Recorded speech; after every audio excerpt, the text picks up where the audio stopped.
The Chevalier of Cups combines the elemental energies of fire and water, which, on an esoteric level, represents a blend of action and emotion.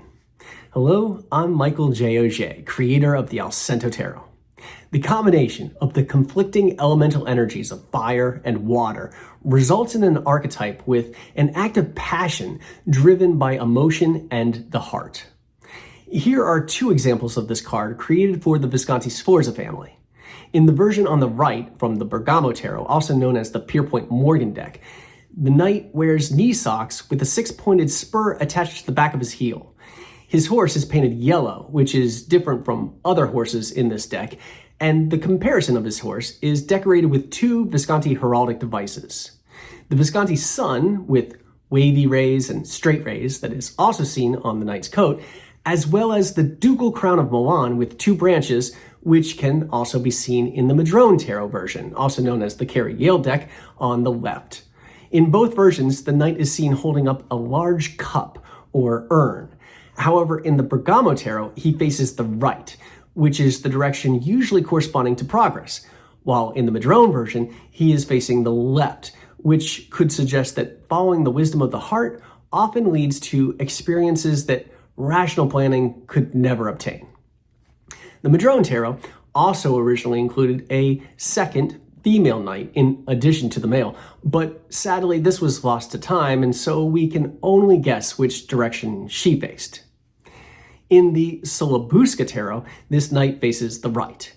There is a large vessel on the ground before him, but he is holding and offering up a helmet. The card is titled Nectanebo, which is a transliteration of Nectanebo II, the last native ruler of ancient Egypt. According to Italian scholar Sofia di Vincenzo, Nectanebo represents a winged celestial messenger who came to Earth with a helmet as a gift and symbol of invulnerability and both physical and mental power. The other three knights depicted in the Sola Busca deck are the Greek gods Apollo, Haman, and Serapis. There is a legend of Nectanebo in which the pharaoh has a prophetic dream in which he learns he has angered the god Onuris because a temple that was being constructed was left unfinished. So Nectanebo seeks out the best sculptor of the realm to finish the job, but this sculptor gets drunk and chases a beautiful girl instead, hinting at the fall of Egypt. The sculptor in the story has the same energy as the Knight of Cups. This archetype has noble intentions, but following the heart can lead us into deep water. Similar to a surfer, with the fiery passion to chase that big once-in-a-lifetime wave despite the danger of drowning. In the Marseille style tradition, this knight faces left and holds up a large cup in the palm of his hand as though he is offering it to some unseen maiden in a grand romantic gesture. The cup is large and open, symbolizing his open heart and authenticity. But his cup is not as deep as the cups of other court cards in this suit, which may be cause for us to question the depth of his commitment despite his genuine sincerity. His armor is decorative and beautiful rather than purely functional, suggesting an appreciation of art and creative expression. His cape is especially dramatic, but while this is a man of passion, his horse appears to only be trotting as opposed to a wild gallop, suggesting a sense of maturity and consideration in his actions. The Hermetic Order of the Golden Dawn elevated the knight archetypes to the highest rank of king and downgraded the king to the rank of prince. I have another video that explains the reasoning for this due to the esoteric elemental correspondences on the Tree of Life. In the Golden Dawn's secret decks, this card depicts a winged, youthful lord of the waves and the waters riding a white horse who seems to be miraculously walking on the top of the sea. His crest is a peacock with open feathers, alluding to the magical iridescence of swiftly moving water. The Thoth version of this card, created by Aleister Crowley and Lady Frida Harris, returns to using the title of Knight. The peacock from the battle armor crest in the Golden Dawn tradition is subtly included in the corner of this card. Harris illustrates the peacock's feathers morphing into the water, created from the wake of the knight's swift movement, which in turn morphs into wings as another callback to the Golden Dawn tradition. The Golden Dawn may have included wings as an evolution of the elaborate cape from the earlier Marseille-style cards. And also in the Golden Dawn tradition, there is a fiery crab that emerges from the knight's cup, which represents the aggressive cardinal sign of water. The combination of fire and water is not to be underestimated and translates to an energy that is the most active and aggressive of the court cards in this suit. This knight is like a sudden flash flood or summer rainstorm that is intense, but also quick to soften and become gentle again. In the Book of Thoth, Crowley writes that swiftness and violence ill suit a character naturally placid. Crowley describes the essence of this archetype as innocent and pure, yet also shallow and superficial, proclaiming his name is writ in water.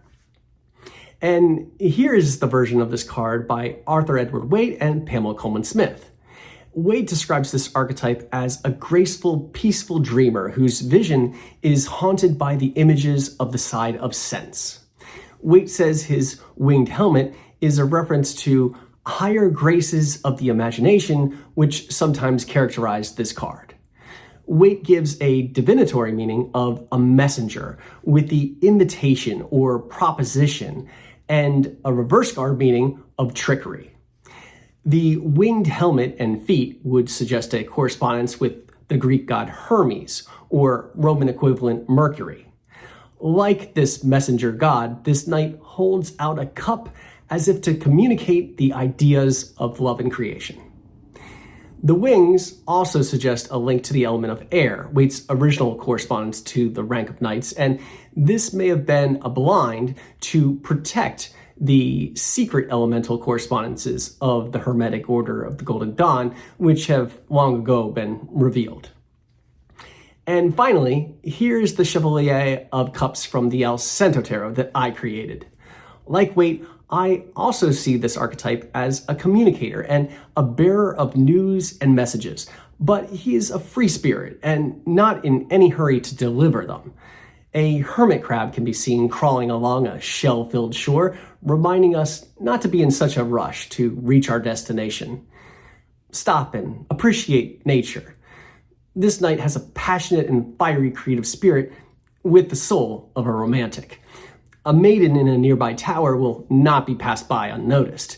When this card is reversed, it can be a warning to not be distracted from our quest or be misled by misinformation, poor communication, or trickery. The sigil on the shield of this knight features a fish in a taijutsu or yin-yang pattern, reminding us to find balance. There's a trident strapped to his back, which provides a means of protection, but he prefers peace and poetry. He faces left to help others progress and lovingly offers us the grail we are seeking. He is a champion of others, always willing to lend a hand and encouragement. Our journey will continue soon with the Knight of Wands.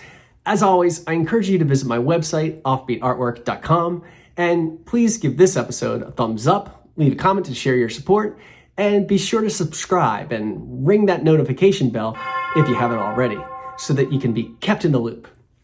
Until next time, bright blessings on your spiritual journey.